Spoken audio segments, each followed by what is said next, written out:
আজকে অত্যন্ত আপনার সুচতুরভাবে একটা নতুন চক্রান্ত শুরু হয়েছে।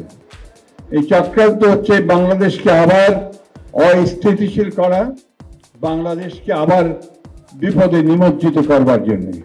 এবং বাংলাদেশের যে প্রতিষ্ঠানগুলো রয়েছে, যে প্রতিষ্ঠানগুলো এখনো বাংলাদেশের স্বাধীনতা সার্বভৌমত্বের ক্ষেত্রে, তার রক্ষার ক্ষেত্রে অত্যন্ত গুরুত্বপূর্ণ প্রয়োজনীয়, তাদেরকেও বিতর্কিত করে ফেলা হচ্ছে। বিশেষ করে সেনাবাহিনীকে বিতর্কিত করা হচ্ছে। এটার পেছনে কোনো মহৎ উদ্দেশ্য থাকতে পারে না। এটার পিছনে উদ্দেশ্য একটাই, ঠিক অতীতে ফ্যাসিস্ট সরকার আমলে যেভাবে বাংলাদেশের স্বাধীন সার্বভৌমত্বকে বিপন্ন করা হয়েছে, আজকে আবার বাংলাদেশের স্বাধীন সার্বভৌমত্ব যেন বিপন্ন হয়, আমরা যেন আবার অরক্ষিত হয়ে পড়ি। আমাদের সেই দেশপ্রেমিক সেনাবাহিনী, যারা দেশের প্রতিটি গুরুত্বপূর্ণ মুহূর্তে জাতির পাশে এসে দাঁড়িয়েছে, তাদেরকে আজকে আবার বিতর্কিত করার একটা হীন প্রচেষ্টা শুরু হয়েছে।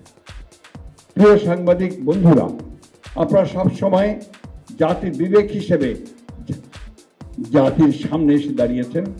জাতির মুহূর্ত, বিপদের মুহূর্তগুলোকে আপনারা অতিক্রম করে জনগণকে সঠিক যে সংবাদ, সেই সংবাদ দিয়েছেন, তাদেরকে সমৃদ্ধ করবার চেষ্টা করেছেন। আজকে আমাদের প্রত্যাশা সেইখানে যে আপনারা আবারও সেই একইভাবে আপনাদের সেই ভূমিকা পালন করবেন।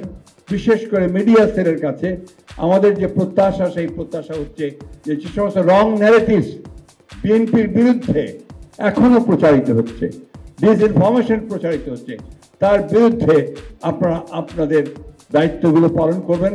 গোটা জাতি রুখে দাঁড়াবে। বাংলাদেশকে এই অস্থিতিশীল করার চক্রান্তের বিরুদ্ধে আমরা সবাই এক হয়ে কাজ করব, এই হোক আজকে আমাদের প্রত্যাশা। সবাইকে ধন্যবাদ। আসসালামু আলাইকুম, খুদা হাফেজ। বাংলাদেশ জিন্দাবাদ, বাংলাদেশ জাতীয়তাবাদী দল জিন্দাবাদ, মিডিয়া সেল জিন্দাবাদ, শহীদ জি অমর হোক, দেশনেত্রী বেগম খালেদা জিন্দাবাদ।